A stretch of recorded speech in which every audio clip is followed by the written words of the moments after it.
At Christmas dinner, my wealthy grandfather gave each of us a check. My parents chuckled, saying, "Just for show, another fake one." I smiled and slipped mine into my pocket. The next morning, the bank called. Only one check cleared. Grandpa nodded and said, "Good. Now I see who's true." What if the most important Christmas gift you ever received wasn't a beautifully wrapped present, but a simple white envelope your own parents laughed off as a joke? That little envelope revealed a cold, hard truth that shattered our family's perfect facade forever. And for me, it was just the beginning. My name is Samantha Reed. I'm 30 years old, and I need to tell you about my family, about my parents, Charles and Denise Reed, and the house I grew up in. To understand what happened with that check, you have to understand them. You have to understand a life built entirely on appearance. My parents cared about one thing above all else: looking perfect. Their whole existence revolved around image. We lived in a big, beautiful house in a neighborhood where every house was big and beautiful. The lawns were manicured. The cars were new. My mother, Denise, specifically chose our house because it had a grand, winding staircase. "It's impressive," she'd say, "perfect for first impressions." The inside of the house was just as impressive and just as cold. We had a living room that no one was allowed to live in. The carpet was white. The sofas were white. They were covered in expensive, rough fabric. My mother had picked them straight out of a magazine. "Isn't it elegant, Samantha?" she'd ask. I'd just nod. I still remember vividly spilling a tiny drop of water on that pristine white sofa when I was 8. The way my mother screamed, you'd think I'd set the house on fire. She scrubbed that spot for an hour, her face tight and angry. "This is why we can't have nice things," she whispered, but her eyes were fixed on me. After that, I never, ever went into that room alone again. My childhood often felt like a series of photo shoots. My mother was obsessed with family photos. Every Christmas, Easter, vacation, we had to pose. We had to look happy. We had to look perfect. One Christmas, I was 12. My mother had bought us all matching, itchy red sweaters. I was frowning. "Samantha, smile," my dad, Charles, snapped. He was standing by the fireplace, one hand casually in his pocket, practicing his own relaxed smile. "It's itchy," I mumbled. "Stop it," my mother said, her voice low and sharp. She grabbed my shoulders, turning me to the camera. "Your father and I work hard to give you this life. The least you can do is look grateful for one picture. Now smile." So I smiled, a fake, tight smile. My eyes looked sad. My mother loved that picture. She said we looked like something out of a magazine, and it ended up framed on the grand piano. The hard work, that was their favorite phrase. "We've worked so hard for this life," they'd say at parties. My parents loved parties. They loved filling their perfect house with other perfect people. The house would fill with loud, fake laughter, the smell of expensive wine, and perfume. My job at these parties was to be the perfect, quiet daughter. I'd wear a dress my mother picked, smile politely, offer to take coats. Then, when no one was looking, I'd disappear to my room and read. One time, a woman I didn't know followed me upstairs. She was looking for the bathroom and found me sitting on my bed, reading. "Hiding," she smiled. I nodded. She looked around my room, the only one in the house that looked lived in. I had posters, a messy desk. "Your parents are a lot," she said, laughing, a little embarrassed. "I'm Mrs. Gable." Later, I overheard my mother talking to her by the stairs. "Oh, Samantha is just so shy," my mother said in her high, bright party voice. "She's in her awkward phase. We're hoping she grows out of it." I wasn't shy. I just didn't like their friends, the noise, the fakeness. The truth is, my parents' hard work was a lie. The perfect house, The new cars, the parties, the white sofas. It all came from one place. It all came from my grandfather, Walter Reed. Grandpa Walter was nothing like my parents. He was self-made. He started a construction company with a single truck and 2 ladders, building it into one of the biggest, most respected firms in the state. He was old-school wealthy, the kind of man who still polished his own shoes and read the newspaper with inky fingers. My dad worked at the company. His title was Vice President of Development. But one summer, when I helped Grandpa with his office paperwork, I saw the numbers. My dad's development mostly involved playing golf and taking clients to expensive lunches. Grandpa's company paid for my parents' house. It paid for their cars. It paid for the white carpets. My parents loved Grandpa's money, but they were embarrassed by him. He was too real, too blunt. He wore old-fashioned suits. He drank cheap coffee.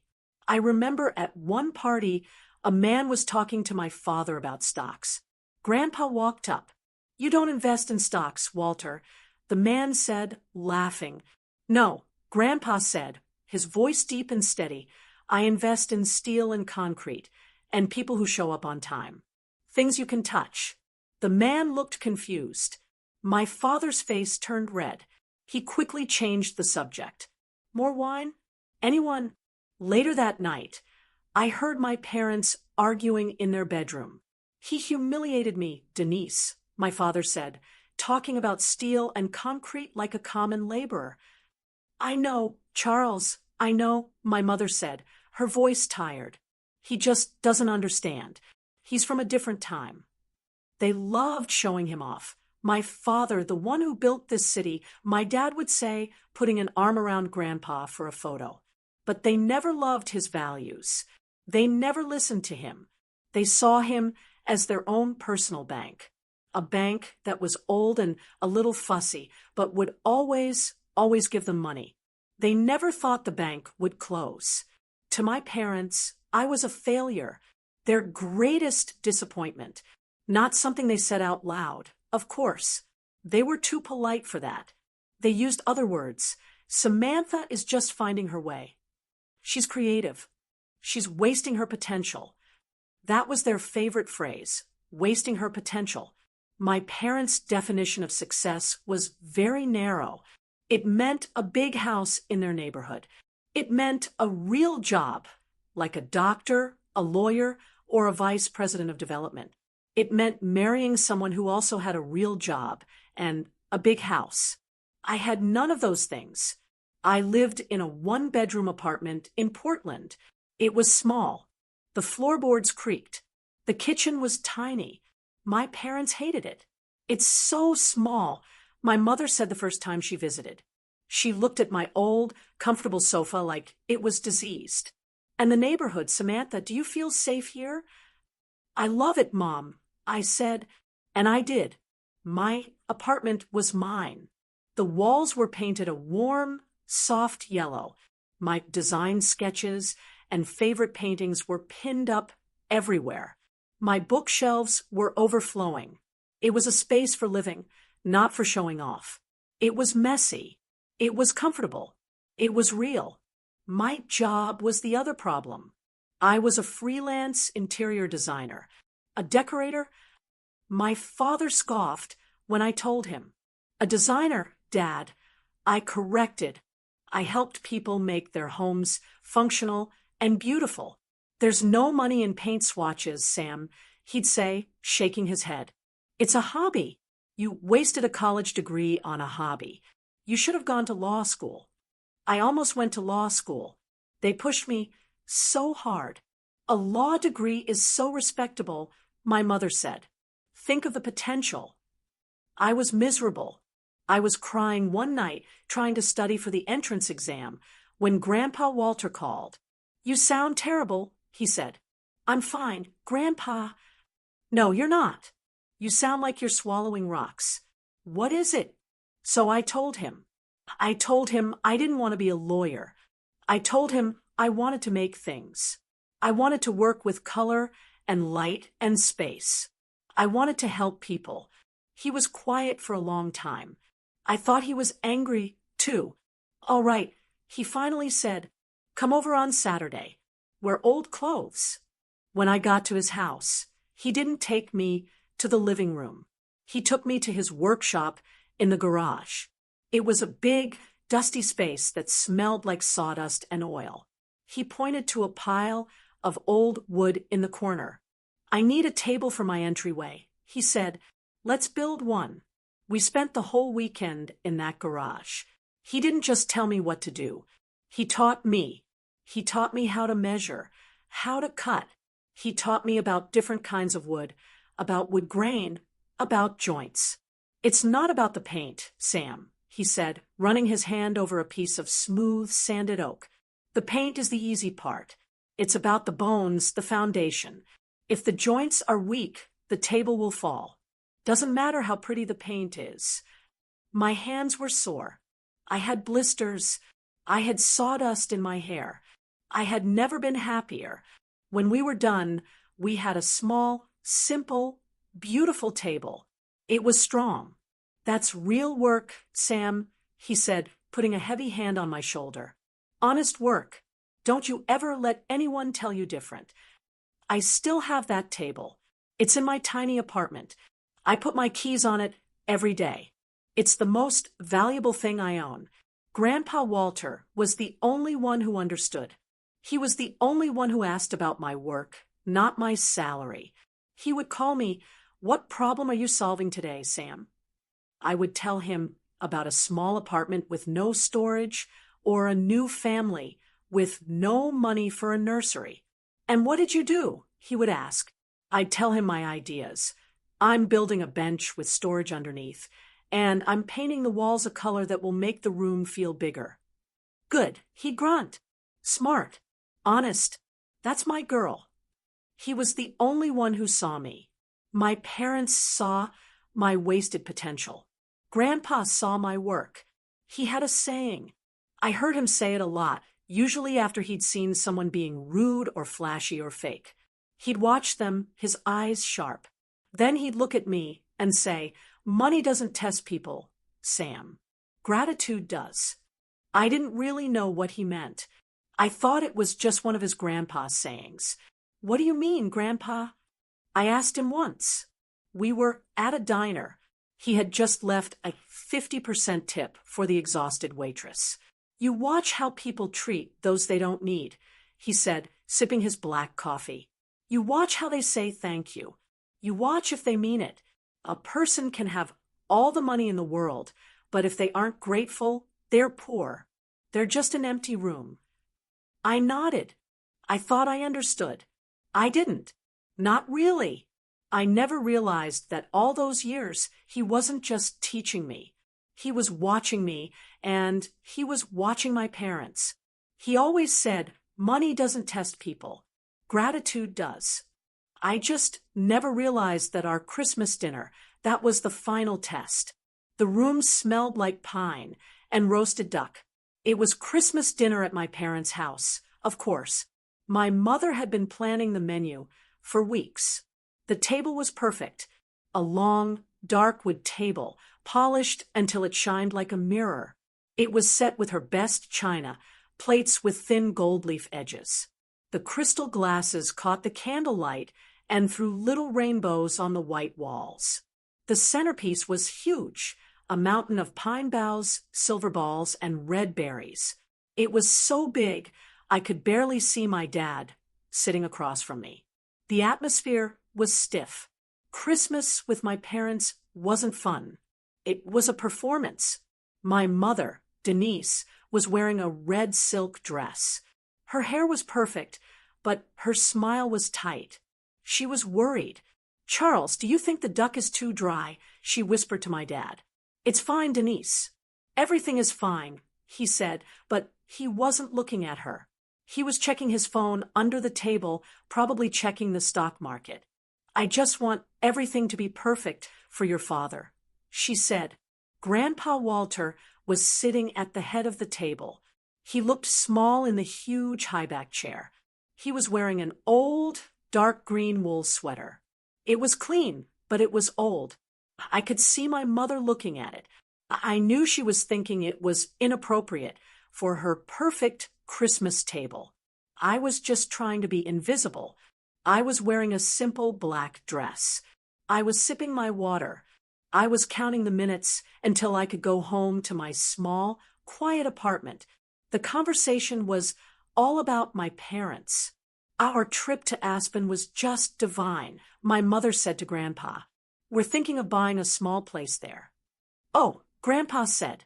He hadn't touched his duck. You have a place here. Oh, Dad. Mom laughed, that high, fake laugh. It's an investment. Charles is so smart about investments. Is that right, Charles? Grandpa asked. The market is very strong, Walter, my dad said, puffing out his chest.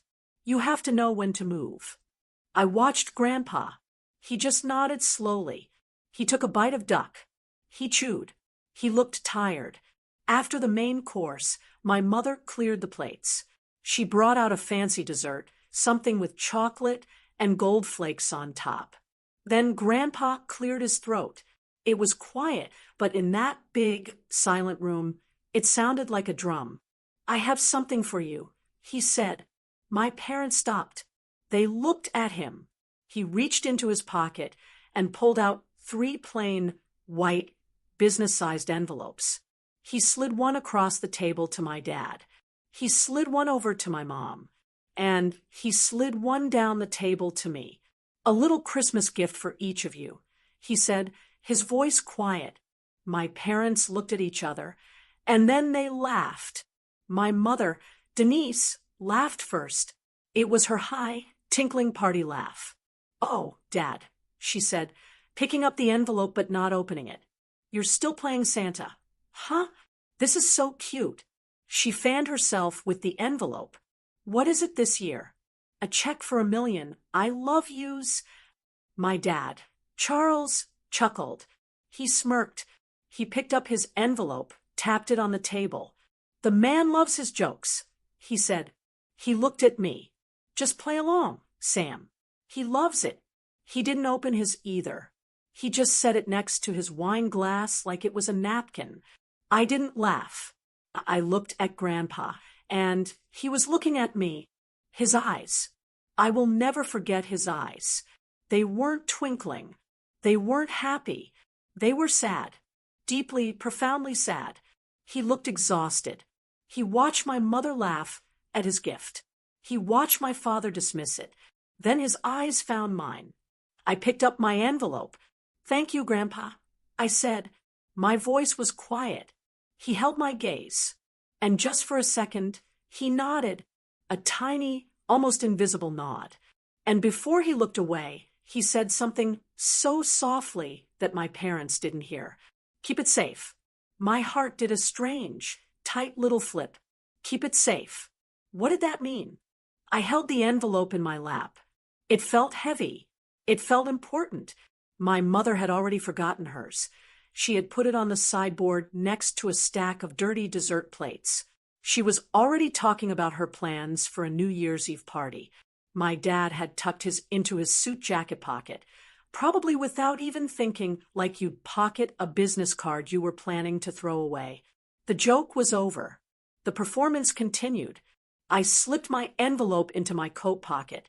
I put my hand in my pocket, and I held on to it. I didn't understand what was happening. Not yet. But I knew deep in my bones that something had just broken. I sat there at that perfect, polished table, and I felt the crack. The foundation was giving way. When I left, I hugged Grandpa. Goodbye. His hug was tighter than usual. He held on for an extra second. Drive careful, Sam, he said into my hair. I will, Grandpa. I love you. I love you too, child, he whispered. You're a good girl. You're real. My parents waved from their perfect, open doorway.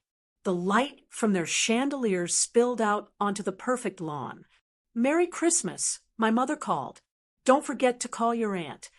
They were already closing the door. They were already moving on. I sat in my cold car for a full minute, my hand in my pocket, clutching that white envelope. It didn't feel like a joke. The drive back to my apartment in Portland was quiet. The streets were mostly empty. Christmas lights blurred past my windows, red and green and blue. My car's heater was broken, so I was cold. I drove with one hand on the wheel and the other in my coat pocket, my fingers wrapped around the envelope. Keep it safe. His words kept echoing in my head. So cute. My mother's laugh echoed too. The man loves his jokes. My father's smirk. I felt sick. A cold, heavy anger settled in my stomach. They didn't even open them. They didn't even look. They had laughed at him. They had laughed at his gift, right in his face. When I got to my building, I ran up the stairs. I couldn't wait to be inside my own space. I locked the door behind me and leaned against it, breathing hard. My apartment was messy and warm. I turned on one small lamp. I took off my coat and threw it on my worn-out sofa. I made a cup of tea, my hands shaking a little. I sat on the floor, my back against the couch. The envelope was on the coffee table. It was just a plain white business envelope. My name, Samantha Reed, was written on the front in his strong, familiar handwriting. I stared at it for a long time. Part of me was afraid to open it. What if it was a joke? What if it was a fake check for 1,000,000 hugs? After all the drama, after the heavy feeling, I would feel so stupid. But what if it was real? I picked it up. I slid my finger under the flap and opened it carefully. I didn't want to rip it. I pulled out the paper inside. It was a check, a real cashier's check, from his personal bank. My eyes went to the pay to the order of line, Samantha Reed. Then my eyes went to the little box with the numbers. My breath just stopped. $100,000. 100,000.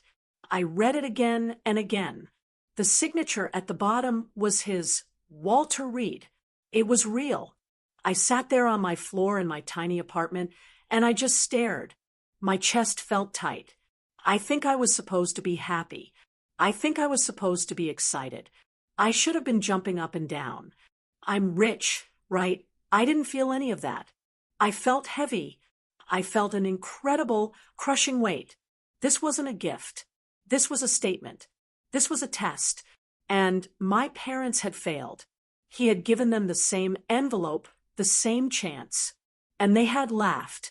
They had tossed it on the sideboard next to the garbage. He knew. He knew they would. He had given me one, too. And I had said, thank you. It wasn't a test of me. It was a test of them. He was just showing me the results. I felt a sudden, hot wave of respect for my grandfather. It was so sharp, it almost hurt. He was smarter than all of them. He was stronger. And I felt a deep, cold sadness for my parents. They were so blind, so lost in their world of white carpets and potential that they couldn't see a real thing when it was right in front of them. I didn't know what to do with the check. Cashing it felt wrong. It felt like money. And this wasn't about money. It was about something else. I got up and walked to my desk. On my desk is a small, dark wooden box. It has a smooth lid. It's the table I built with Grandpa in his workshop. I keep my real treasures in it. I opened the lid. The smell of cedar and old paper filled the air. Inside there isn't much. There is the photo of me and him, covered in sawdust, grinning at the camera. There is a letter my best friend Zoe wrote me when I moved to Portland, a letter that says, "You are brave." There is a small, pressed flower from the first bouquet a client ever gave me. Things that mattered. I took the check. I folded it once. I placed it inside the box, right on top of the photo. I closed the lid. It felt right. It was safe. It was where it belonged.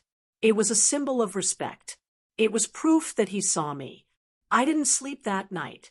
I kept thinking, what should I do? The next morning, I woke up feeling hungover. I made coffee. I stared at the wooden box. $100,000. That was a life-changing amount of money. It would pay off my student loans. It would let me rent a real design studio. It would give me security. A new thought crept in. A small, ugly thought. What if my parents were right? What if it was a game? What if this was the real test? What if he was waiting to see what I would do? If I cashed it immediately, would that make me greedy? Would I be just as bad as them? If I didn't cash it, would I be disrespecting his gift? Would I be a fool? I felt confused. I felt like I was in one of those stories with a riddle. I had to know. It wasn't about the money. It was about knowing if this was real. Was this entire crazy thing real, or was I imagining it? Curiosity got the better of me, but it wasn't just curiosity. It was a need for truth. I told myself I wasn't cashing it. I was just checking. I pulled out my phone. I opened my banking app.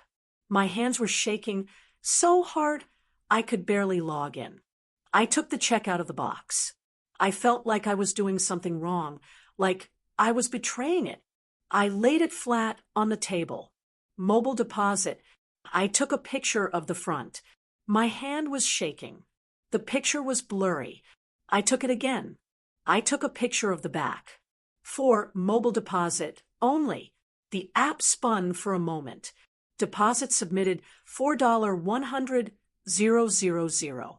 I felt sick. I put the check back in the wooden box. I closed the lid. I felt small. I felt like I had taken this beautiful, heavy symbol of respect and just tried to turn it into money. I felt like my parents. The next few hours were torture. I sat on my sofa and stared at my phone. I tried to work. I couldn't. Every time my phone buzzed, I jumped. I was waiting for the deposit failed email. I was waiting for the insufficient funds notice. I was waiting for the just kidding text from Grandpa. I was waiting for a sign, waiting to find out what was real. The words submitted just hung on my phone screen. I put the phone down, face down on my coffee table. I felt dirty. I felt cheap. What had I done? I had taken his gift, his test, and I had treated it like a lottery ticket. I went to the kitchen and scrubbed my hands, but the feeling wouldn't go away. I spent the next hour pacing my apartment. I told myself it would be rejected. The bank would send a deposit failed email. Then I would know. I would know it was all a game. And I would put the check back in the box. And I would never look at it again. That would be the end of it. I was almost hoping it would fail. My phone was silent. The silence was loud. After another hour, I couldn't take it anymore. I picked up the phone. My banking app was still open. I refreshed the page. My heart stopped. It didn't just stop. It felt like it was grabbed and squeezed. The pending status was gone. The check was listed under completed transactions. And my account balance, the number at the top of the screen, it had changed. I was looking at a number with 5 zeros at the end. It was real. The deposit hadn't failed. It hadn't been stopped. It wasn't a joke. It was real. Your deposit has cleared. The words from the outline were in my head, but the app was right in front of my face. It was just a number on a screen, but it felt like a mountain had just landed in my living room. My hands shook so hard I dropped the phone on the couch. It was real. I sat down. I put my head in my hands. I wasn't happy. I was terrified, because if my check was real, it meant their checks were real, too. And they had laughed. They had left them on the table. Oh, God. I didn't know what to do. Should I call them? Mom, Dad, that check you laughed at, it was real. Should I call Grandpa? Grandpa, why did you do this? I did nothing. I just sat there, frozen. The number on my phone screen felt like it was burning a hole in my apartment. I sat there for maybe 10 minutes, maybe an hour, I don't know. Then my phone rang. The screen lit up. Mom. My blood turned to ice. This was it. The other shoe. I let it ring once. 3 times. I wiped my sweaty hand on my jeans. I picked it up. Hello. My voice was a tiny whisper. Samantha, why didn't you pick up? Her voice was high and tight. She didn't sound like my mom. She sounded sharp. I was in the bathroom, Mom. I'll tell you what's up, she repeated. I just had the most mortifying experience of my life. Your father and I were just, cleaning up from Christmas, and I found that envelope your grandfather gave me, the one he gave your father too. Her voice was trembling. She was trying to sound casual, but she was failing. We thought, oh, what the heck? Let's see what the joke is. So, I called the bank just to ask the manager. She was talking so fast she was running out of breath. The manager said the checks were stopped. He said, your grandfather had put a stop payment on them yesterday morning. He humiliated me. Samantha, he let us. How could he? I still said nothing. I didn't know what to say. Did you talk to your grandfather today? She asked, her voice suddenly cold and suspicious. No, why? Don't lie to me, Samantha. I'm not lying, Mom. There was a long, cold silence. I could hear her breathing. The bank manager, she said, her voice now dangerously low, said that one check did go through. A large one. This morning. She paused. Ours were stopped, but yours went through. I couldn't speak. My throat was closed. He's playing favorites again. She shrieked. The sudden volume made me flinch. It was a sound I hadn't heard in years. It was the sound from my childhood, the sound of the spilled water on the white sofa. It was raw, ugly jealousy. After everything we do for him, we host him, we take care of him, we manage his life. And you show up twice a year, and he gives you, what did he give you, Samantha? Mom, she demanded. I can't tell her. I wouldn't. This is ridiculous, she snapped. I'm putting your father on. I heard fumbling. I heard my dad's angry, muffled voice. Just give me the phone. Denise. Samantha. He barked. Hi, Dad. Don't hide at me. Your mother is hysterical. You should have told us. Told you what? I whispered. That you knew. That you knew the check was real. You went behind our backs. You cashed it, didn't you? You scurried off to the bank, first thing in the morning like a little thief. I didn't. He's old, Sam. My father's voice changed. He was trying to sound reasonable now. Paternal. The voice he used when he was trying to handle a problem. He's old, and he's not thinking clearly. He doesn't know what he's doing. I thought of Grandpa's eyes. Clear, sad, steady. He's playing games, and you fell for it. And you've created a huge problem for this family. I didn't create anything, I said. My voice was suddenly clear and cold. Listen to me, Samantha. That money is not yours. It's family money. Your grandfather is confused.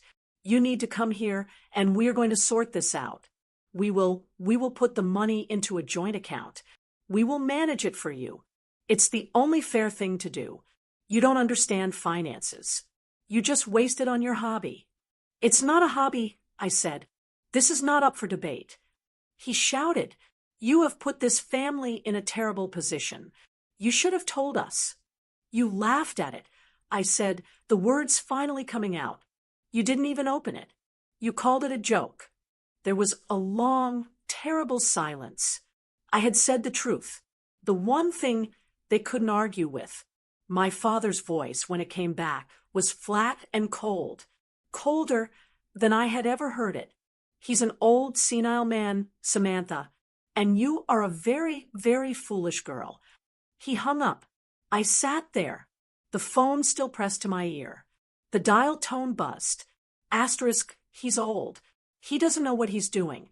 Asterisk, I looked at the number in my bank account. I looked at the wooden box on my desk, the one I had built with him. Asterisk, money doesn't test people. Gratitude does. Asterisk, my parents were wrong. I knew with a sudden, terrible clarity that my grandfather knew exactly what he was doing. The next 2 days were the longest of my life. I was a ghost in my own apartment. I didn't answer my phone. I didn't check my email. My parents called again and again and again. Their names would flash on the screen, Mom or Dad, and I would just watch, my stomach twisting until it went to voicemail. They left messages. My mother's were first, tearful and pleading. Samantha, darling, please call me. We're just worried about you. Your father was upset. He didn't mean it. We just want to talk. This is all a misunderstanding. My fathers were different. They were short and angry. Samantha, stop this childish behavior. Call me now. Then the text started. We know you're there. This is irresponsible. You are tearing this family apart. Me, I was tearing the family apart. Not their greed. Not their laughter. Me. I turned my phone off. The silence was better, but it was also worse. The $100,000 sat in my checking account. It felt like a bomb. I was terrified to touch it. I was terrified to look at it. I bought groceries with my credit card. I didn't want to use the money. It didn't feel like my money. It felt like evidence. I couldn't work. I sat at my design table and stared at a blank page. I tried to sketch, but my hands were still shaking. The colors all looked wrong. Everything looked gray. I was alone. I was rich, I guess, and I had never felt more alone in my life. On the second day, I couldn't take it anymore. I turned my phone on. I ignored the dozen new messages from my parents. I called the only person I could. Zoe, Sam, oh my God, are you alive? I was about to call the police. Zoe Harper, my best friend since college. She was the opposite of me. She was loud and funny, and she was not afraid of anything. She was a lawyer, a real one, as my father would say. She worked for legal aid, helping people who had no money. My parents hated her. They said she was aggressive and a bad influence. I'm not okay, Zoe, I whispered. I could feel the tears starting. I hadn't cried yet. Where are you? I'm coming over. No, I need to get out of here. Can I meet you? We met at our favorite diner. It was old and smelled like coffee and bacon.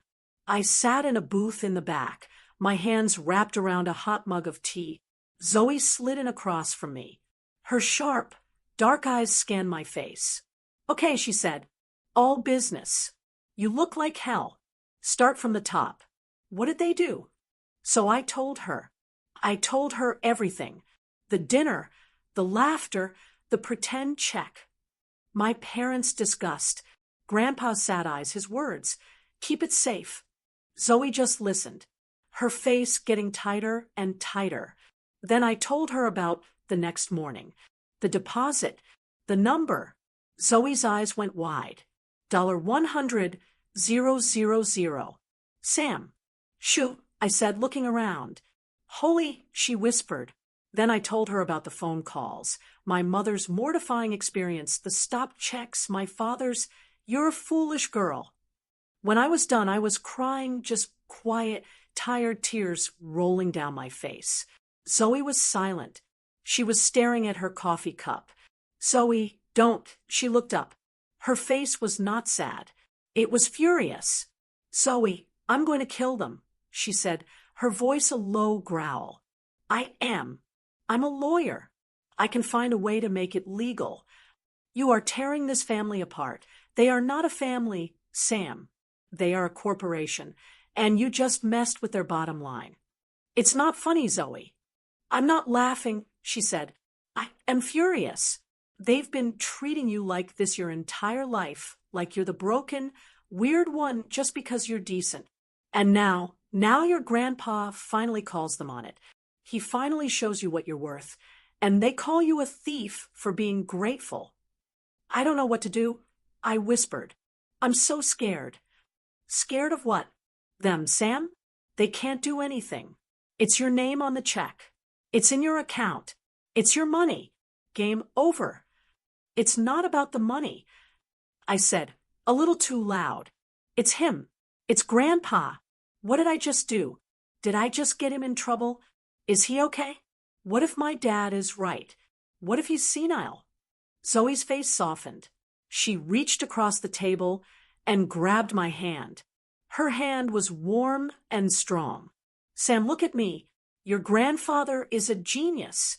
He is the smartest one in this whole mess. He's not old and confused. He's strategic. He knew exactly what they would do. He's been watching them. He's been watching you. This wasn't a gift of money, Sam. It was a gift of truth. I took a shaky breath. So what do I do now? Nothing, she said. You live your life. You pay off your loans. You rent that studio you've been dreaming about. You use it.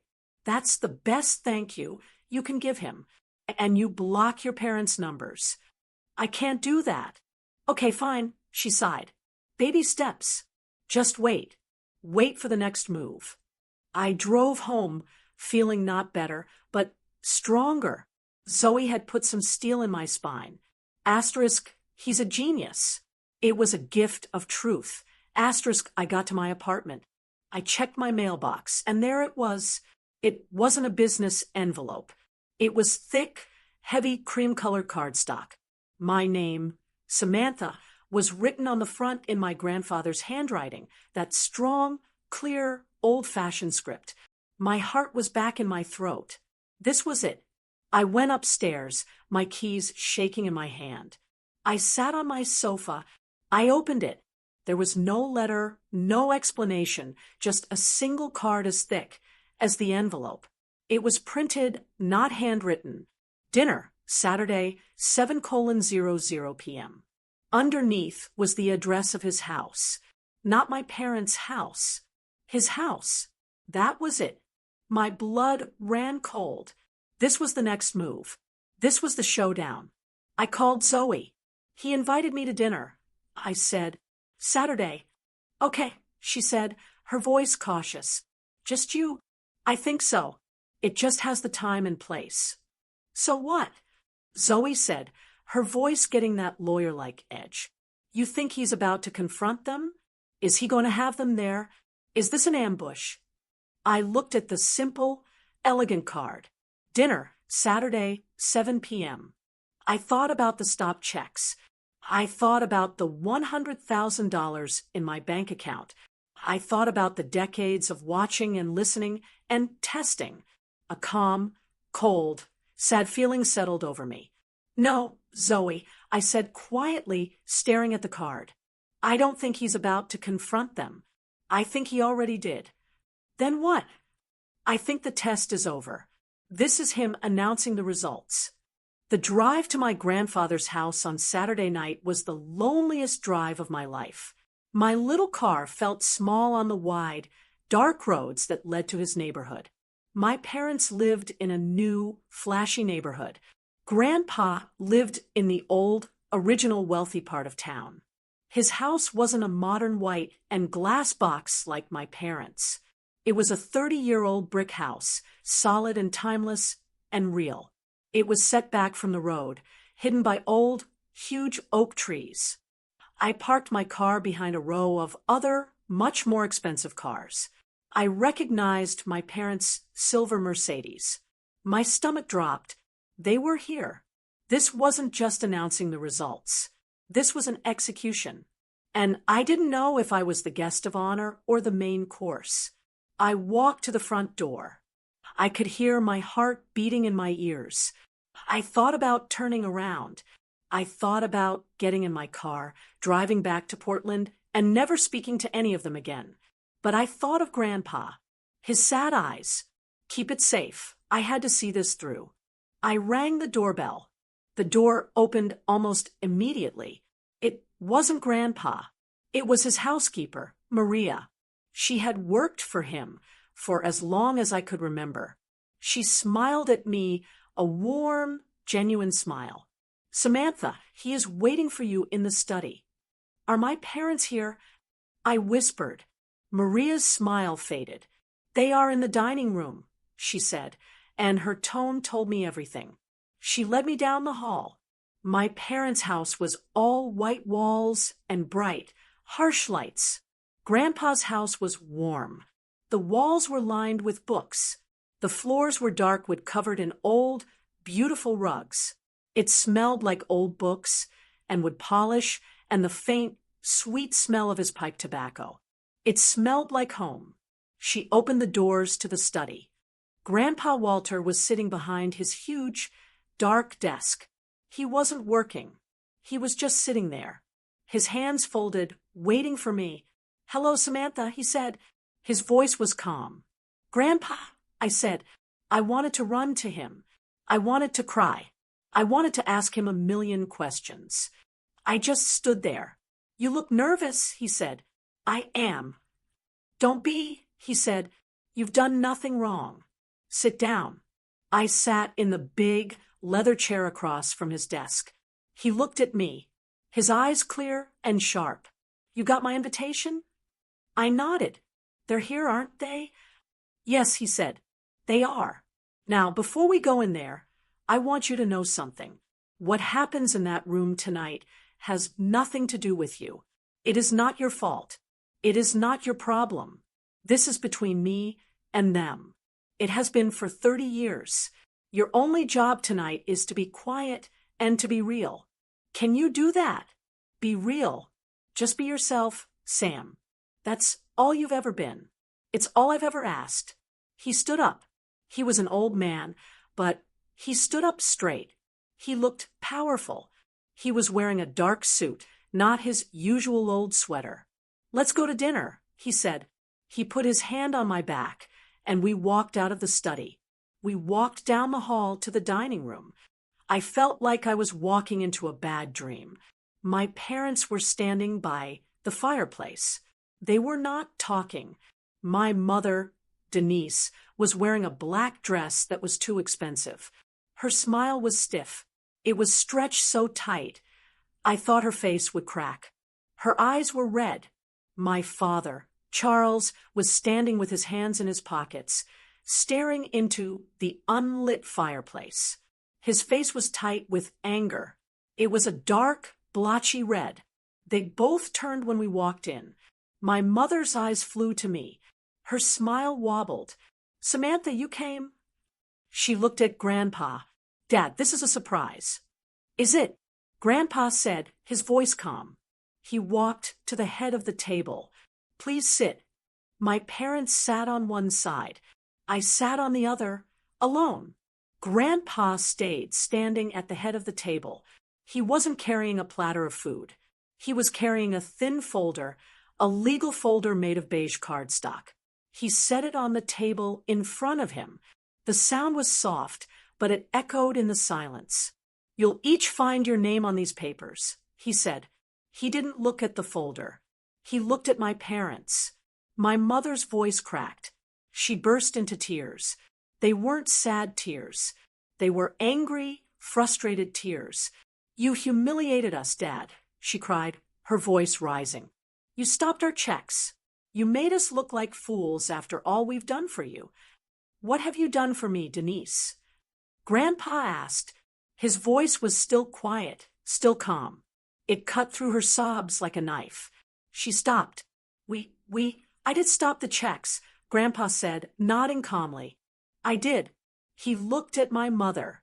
He looked at my father. "For 30 years, I have given you everything. A house, cars, a job you don't do, an allowance for a woman your age. I have given and you have taken, and you have not once said thank you and meant it. That's not true." My father said, finding his voice. At Christmas, Grandpa continued as if my father hadn't spoken, "I gave you a final gift, a simple test. I gave you the same thing I gave Samantha." My parents both looked at me. My mother's look was pure poison. "I gave you a check, a real one, a gift, and you laughed. You laughed at me. You threw it on the sideboard with the garbage. You rolled your eyes, Denise. You smirked, Charles. You called me a joke. His voice was so calm. That's what made it so terrifying. He wasn't yelling. He was just stating facts. You laughed at a gift, so you laughed at me. It was a test, my father shouted, slamming his fist on the table. The crystal glasses rattled. A sick, twisted old man's game. Life is a test, Charles, Grandpa said. You failed. And her? My father yelled, pointing at me. The vein in his forehead was purple. You rewarded her for what? For doing nothing. For being a failure. For wasting her potential. She's done nothing. The room was silent. I could feel all their eyes on me. I felt small. I felt like I was 12 years old again in the itchy red sweater. I looked at my grandfather. He was still looking at my dad. She did everything. Grandpa said, his voice so quiet, so full of power, I almost cried. She did everything, he repeated. She listened. When I spoke, she listened. When I taught her, she learned. She works. She builds. She respects herself. She said, thank you for a gift she didn't even know was real. He turned his clear, steady eyes on me. She didn't laugh. The silence that followed, it was sacred. That's the only word for it. It was the sound of a 30-year-long life finally dying. It was the sound of truth filling a room. My father's face was white. My mother was completely, utterly silent. Her mouth opened. They had nothing left to say. He had taken all their words away. My grandfather, Walter Reed, did not move. He stood at the head of his table, a king in his own home. My father's fist was still on the table. My mother's face was pale and blotchy. Grandpa picked up the thin beige folder. He opened it. He slid it across the polished wood table. It stopped right in front of me. This is yours, Samantha, he said. I looked down. My hands were in my lap. I was afraid to touch it. My father leaned forward, squinting. What is that? What is this? More games. I put my hands on the folder. I opened it. It was not a check. It was paper after paper of legal documents. My eyes just scanned the words. I didn't understand all of them. I saw last will and testament of Walter Reed. I saw durable power of attorney. I saw transfer of first deed. I saw articles of incorporation for Reed Construction. And on every single page, in the places for executive or beneficiary or trustee, I saw my name, Samantha Reed. My breath left my body. This wasn't the $100,000. This was everything. This was the company, the house, the trust. What is that? My mother whispered. She was pale. She looked sick. What is that, Samantha? She asked again, her voice rising. I couldn't speak. I just looked at my grandfather. It's my estate, Denise, Grandpa said calmly. It's my legacy. You can't do that. My mother stammered. You can't.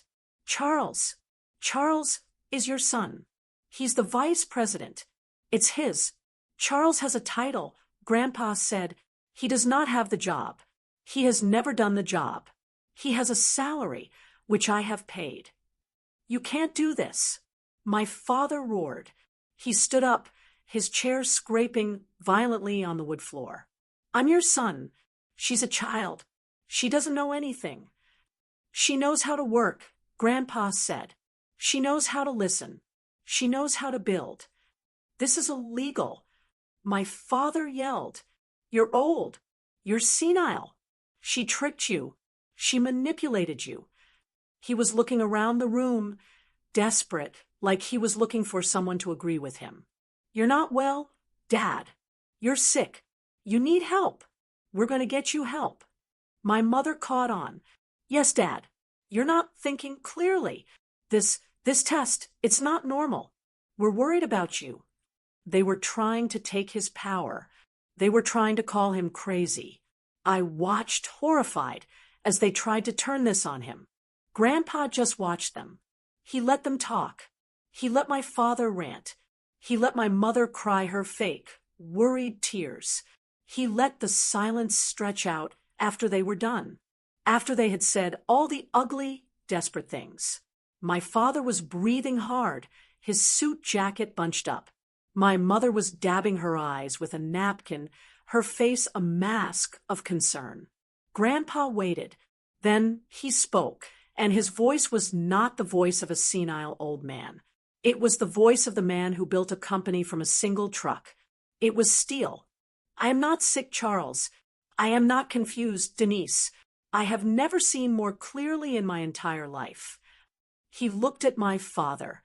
He looked at my mother. I already have, he said. My mother looked confused. Have what? You said I can't do this, Grandpa said. I'm telling you, I already have. The papers are signed. They are filed. My lawyer, Mr. Miller, has the originals. These are your copies. It is done. My father's face. It collapsed. The anger, the bluster. It just died. He looked old. He looked weak. He looked like an empty room. He sank back into his chair. My father started to speak. He opened his mouth. A little sound came out. A guttural, but Grandpa's voice cut through the air. It was not loud. It was final. He looked at his son. He looked at his daughter-in-law. Now I know who's real. That was it. That sentence. It was just 5 words. But it was the end. It ended everything false in that room. It ended 30 years of lies. It ended the perfect image. It ended the hard work. It ended them. My mother stood up. Her movements were stiff, like a robot. She picked up her purse. She didn't look at me. She didn't look at Grandpa. She just walked to the door. My father sat there for another second. He looked at the folder in front of me. He looked at his father. His eyes were full of something I had never seen before. It wasn't anger. It was hate. It was a deep, cold, empty hate. Then he stood up, straightened his suit jacket, and followed his wife out of the room. We just sat there. We heard the front door open. We heard it slam shut. The slam echoed through the big, quiet, solid house. And then there was peace. We sat in the silence. I was still staring at the open folder. Executor, Trustee, Samantha Reed. My hands were shaking. I was rich. I was in charge of everything. I looked at my grandfather. He was still standing. He looked tired. He looked old, but he looked free. He let out a long, long breath. It sounded like it had been held in for 30 years. Well, he said, his voice soft now, I suppose Maria has kept dinner warm. He sat down. He picked up the small bell by his plate and rang it. I just stared at him. Grandpa, I whispered. My voice was broken. I can't what? He asked. I don't know how to do this. The company, the trust. I'm a designer. I paint walls. I don't know how to run a construction company. Maria came in pushing a cart. She didn't look surprised that my parents were gone. She just started setting out plates. Roasted chicken, vegetables, warm bread. Grandpa looked at me. He smiled. A real, warm smile. I taught you how to build a table, didn't I? Yes, but you started with a pile of wood. You measured. You cut. You learned the joints. You learned the bones. It's the same thing, Sam. Just a bigger table. He put a piece of chicken on my plate. We'll hire people to do the parts you don't know. You just be the boss. You just be real. You'll be fine. You're the only one I trust to be. We ate dinner. Just the 2 of us at that long, polished table. We didn't talk about money. We didn't talk about my parents. We didn't talk about the folder, which I had closed and placed on the chair next to me. He asked me about my work. Tell me about that project you were working on, he said. The one for the new family and the small apartment, the nursery. That's the one. And so I told him. I told him how I had built a crib with storage drawers underneath. I told him about the color I found, a soft yellow that made the tiny room feel sunny and big. He listened. He nodded. Smart. He said, "Good bones." We talked about spring planting. He wanted to plant new rose bushes along the front walk. I told him which colors I thought would look best. We talked like we always had. After dinner, we had coffee in the study. Before I left, he walked me to the door. "I'm scared, Grandpa," I said, my voice quiet. "I know," he said. He put his heavy, warm hand on my shoulder. "That's why I know you're the right one. The ones who aren't scared, they're the problem." He reached into his pocket and handed me a small, folded piece of paper. Not a check, just a note. "Read this later," he said. He hugged me. "Drive safe, Sam." I drove home. I felt numb. I felt like I was floating. I got to my apartment. I sat on my sofa. I opened the note. His handwriting. Asterisk money changes hands every day. Respect only once. Asterisk I cried. I finally cried. Not for my parents. Not for the money. I cried for him. For his long, lonely life, watching his family turn into fakes. I cried because he saw me. A week later, I sat in a big, polished office. The sign on the door said Miller, Grant, and Associates. Grant Miller was a kind man with glasses and a gentle smile. He looked a little like my grandfather. "Your grandfather is a very, very smart man, Samantha," he said as I signed my name page after page. "He's put a lot of trust in you." "I know," I said. My hand was steady. The numbers didn't matter. The money was just money. It was a tool. It was a result. The lesson mattered. I'm still a designer. I have a studio now, a nice one. I hire other young designers, and I pay them well. I'm also the boss of Reconstruction. I sit at a big table in a boardroom. I listen. I learn. I make decisions. It's just a bigger table. I never heard from my parents. Not directly. Their lawyers sent letters, of course. They tried to contest the will. They said Grandpa was senile and under undue influence. But Grandpa was smart. He had been documenting his clear mind for years. He had letters from doctors. He had videos. The case was thrown out. They lost. They lost everything because they had already lost. They thought the check was fake. But the only fake thing in that house, that Christmas night, was their love. I still drive past that first bank sometimes. The one where I made the deposit. I remember the feeling, the shaking hands, the dread. And I remember the call that changed everything. It wasn't the call from the bank telling me the money was real. It was the call from my father telling me I was a foolish girl. That was the moment. The moment I knew he was wrong. The moment I knew my grandfather was right. The moment I finally understood what I was worth. And that decency, quiet and simple and real, was finally worth more than dollars. What about you? Have you ever had a moment where you realized someone's true intentions, even when it hurt? Tell me what you think. I really want to know.